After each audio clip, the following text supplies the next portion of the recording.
Bonjour à tous, ce petit tutoriel c'est pour vous expliquer comment analyser la performance de vos campagnes.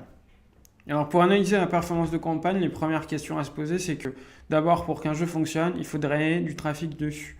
Pour drainer ce trafic dessus, vous allez devoir employer des leviers. Ces leviers, ça va être un emailing, des bannières sur votre site internet, des ads sur Facebook, des ads sur Google AdWords. Ça peut être différentes manières, différentes choses qui permettent d'amener un utilisateur à consulter, à charger votre jeu sur son ordinateur, sur son smartphone, sur sa tablette, etc. etc. Donc l'objectif, c'est de drainer des personnes sur votre opération. Parce que s'il n'y a pas de visiteurs sur votre jeu, il n'y a pas de participation. C'est une règle simple, c'est la base. Si vous n'arrivez pas à atteindre cet objectif, votre jeu est voué à être un échec. Malheureusement, c'est la règle. C'est comme si vous ouvrez un restaurant et que vous ne drainez pas de clientèle à l'intérieur. Voilà, votre restaurant a beau être superbe et avec les meilleurs menus du monde, il survit grâce à une clientèle qui apprécie ce que vous faites. Donc voilà, donc premier objectif, c'est de savoir est-ce que j'ai bien des visiteurs sur mon site internet, sur mon jeu. Pour ce faire, on a créé un petit module qui s'appelle Analytics que vous allez pouvoir consulter par défaut en Free On Start avec quelques graphiques et avec l'ensemble des graphiques en expert. Donc pour ce faire, vous allez cliquer sur Action, ensuite Analyser, ce qui va vous permettre d'accéder aux statistiques de votre jeu.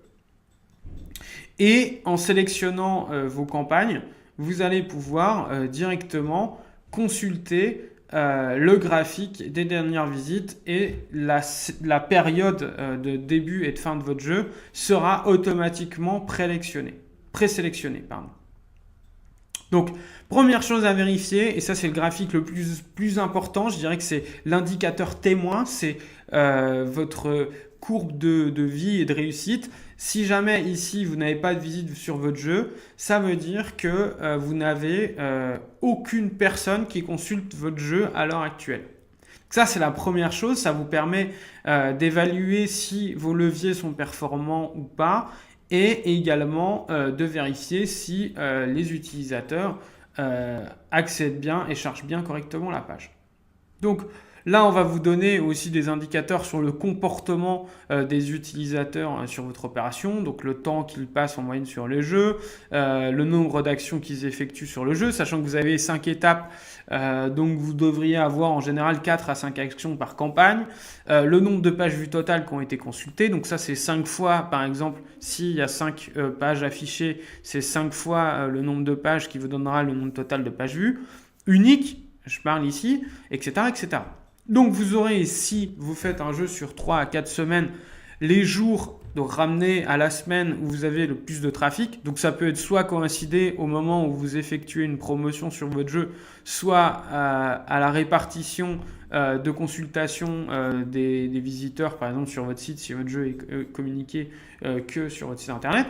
Ramener à la journée sur la totalité des jours de fonctionnement de votre jeu, ça vous donne les pics d'affluence en fonction des différents horaires de la journée. Par exemple, c'est très intéressant pour vos instants gagnants, pour essayer de les programmer sur les périodes où vous avez la possibilité d'avoir le plus de gagnants. Donc ça, c'est aussi un indicateur pilote.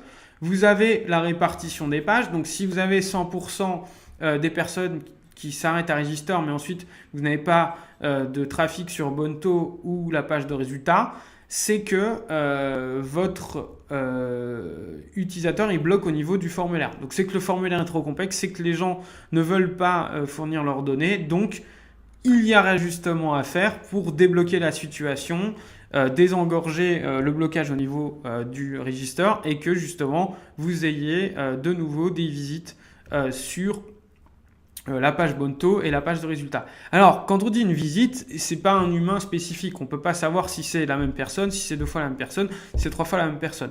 Ce qu'on est capable de savoir, c'est un visiteur. S'il y a une personne anonyme qui est venue et qui a rejoué. Maintenant, on peut pas savoir qui précisément, sauf dès lors que l'utilisateur a validé le formulaire. Dans ce cas-là, on a des données pour l'identifier. On va avoir aussi un super graphique qui est la carte des visiteurs. Et oui, c'est bien de faire des opérations, mais ce qu'on veut d'abord identifier, c'est la répartition géographique, c'est-à-dire si votre zone de chalandise est uniquement limitée à l'Île-de-France et que vous êtes sûr et certain que votre audience est uniquement géolocalisée en Île-de-France, et ben ce graphique va vous permettre de vérifier de manière spécifique si c'est le cas ou pas.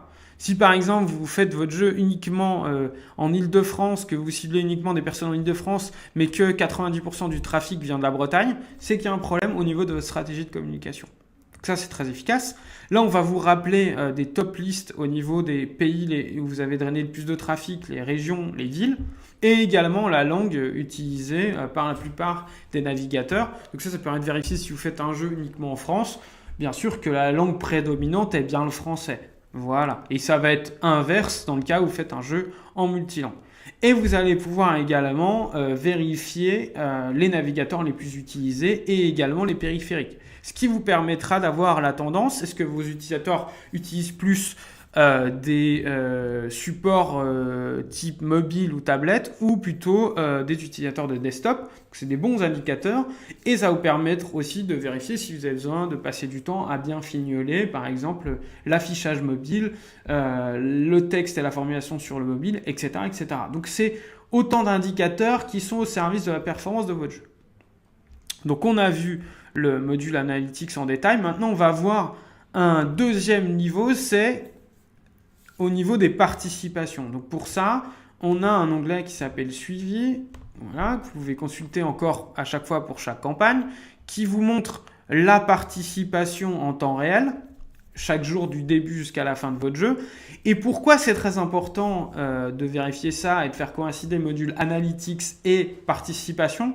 Parce que vous allez pouvoir définir le delta de transformation. Ce que j'appelle le delta de transformation, c'est que si j'ai 100 visites pour 50 participations, si je veux acquérir, si j'ai 100 visites pour 50 participations, d'un point de vue statistique, je peux estimer que si je veux 1000 participants, il faut que je draine X visites supplémentaires.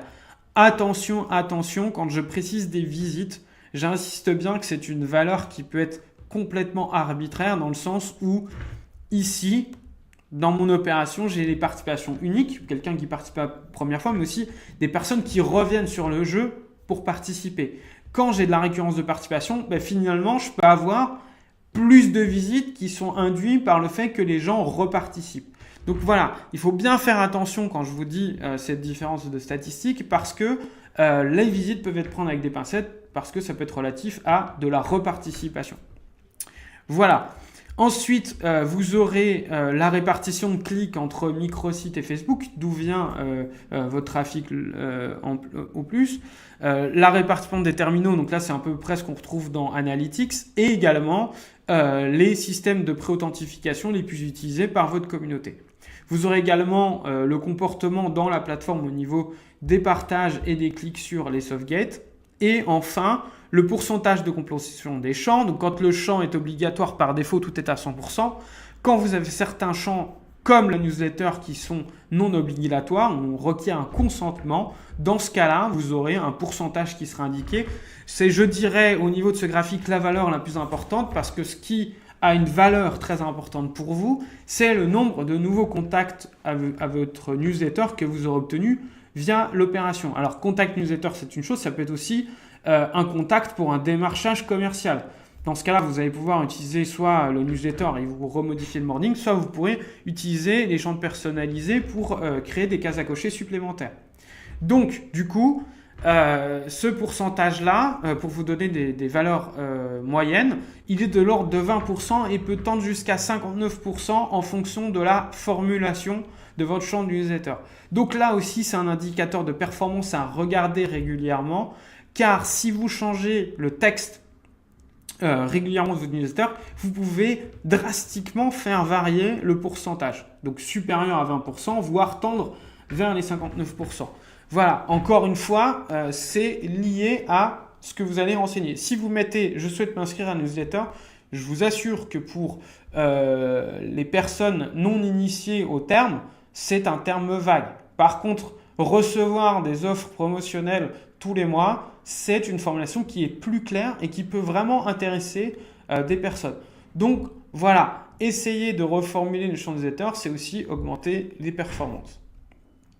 Donc vous l'aurez compris, 2 dashboards statistiques différents pour mesurer 2 valeurs différentes. Une fois que vous avez résolu le problème des visites et que vous avez bien du trafic, vous devez vous préoccuper, est-ce que j'ai un bon taux de transfo au niveau des participations, et de ce fait-là, est-ce que justement le formulaire est un frein ou pas, est-ce que la home est suffisamment incitative pour passer la suite, etc. etc. Ça va de même au niveau de l'onglet analyser et de la répartition des pages. Vous devez aussi le regarder régulièrement pour vérifier que les utilisateurs arrivent bien sur la page de résultats. Si 100% de vos participants ont la page Result Fail, c'est que par exemple votre quiz est trop complexe, etc. etc. Donc voilà, ces 2 dashboards sont extrêmement vitaux pour évaluer la performance de votre jeu et je vous invite très sérieusement à les regarder très régulièrement et pas une fois toutes les semaines sans avoir la possibilité de réajuster le tir ou de dépenser par exemple vos publicités à perte quand vous voyez que finalement le résultat n'est pas au rendez-vous. J'espère que ce tutoriel vous a aidé et que vous feriez très prochainement des campagnes réussies.